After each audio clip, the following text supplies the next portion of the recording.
I wasn't going to talk about this Philip Schofield thing because frankly it's too obvious. If you're the headline act of a TV show and you help a teenager get a job at your organization, you know that that teenager knows that their job is kind of thanks to you. It depends on you. So having a relationship with that person is almost by definition abusive. And so calling that out shouldn't score anybody any points because Predator's bad is not a hot take. And yet because Eamonn Holmes decided to do it, I've seen takes like this. Repair, maybe one who do not groom, bring back Eamonn.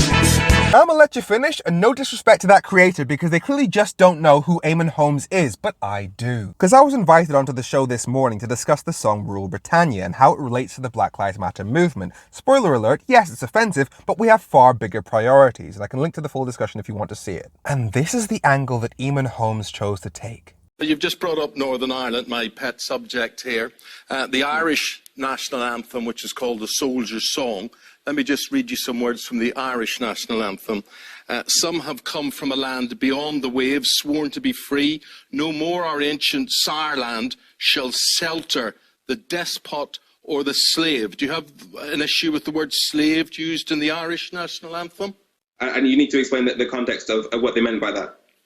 I'm asking you, do you have an explanation of the context of it? Because every time the S word seems to be used, you have an issue with it. Well, it's an issue within the context of the Rule Britannia on the basis that we were bragging about how we were in a position of enslaving other countries whilst not ourselves being enslaved. You need to explain to me the context. We could go through the French national anthem, the Italian national anthem, the Portuguese national anthem, the Mexican national anthem. I'd already explained why the references to slavery and Rule Britannia were problematic, but his plan was to bring a black guy onto his show and imply that he was irrationally offended by the word slave regardless of context, and then read out a list of songs that include the word slave in the hope of getting a negative reaction from him. People who oppose racism get accused of race baiting all the time, but what he did there is the definition of it. We as a society cannot be so stupid that just because one garbage person calls out the bad behavior of somebody else, suddenly we treat them as an icon.